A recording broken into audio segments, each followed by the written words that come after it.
Sydney is one of the most visited cities in Australia. The city is popular with tourists from Australia and around the world. Furthermore, Sydney's population is growing rapidly, creating pressures on existing infrastructure. One of the main side effects of this traffic congestion, which in turn creates delays, frustration, wasted fuel, and pollution.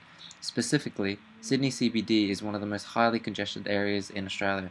Consequently, Sydney commuters are finding it increasingly difficult to get to work on time.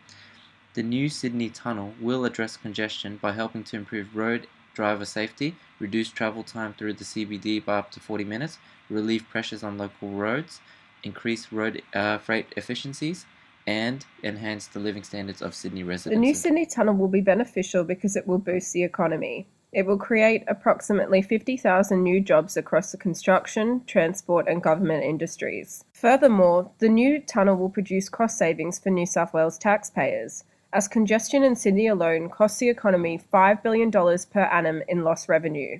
This is expected to rise to $8 billion in the next 4 years if nothing is done. The fact that the new tunnel will decrease travel times in Sydney CBD also means that it will reduce transport costs for commuters. The new tunnel will reduce air pollution by easing congestion, as cars that are idling emit more pollution than cars traveling at a constant speed. By spreading out the traffic volume from busy roads into the tunnel, there will be less pollution. Also, the pollution emitted in the tunnel will pass through a ventilation system rather than be put directly back into the open air space.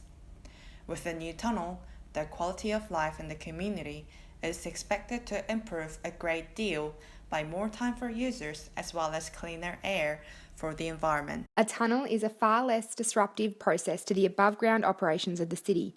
Strategic engineering should ensure this solution has minimal effect on existing operations during the course of the construction period. The Sydney CBD tunnel is also a preferable option to an above-ground freeway, providing controlled ventilation to minimise emissions into the atmosphere, reducing the carbon footprint of the road traffic.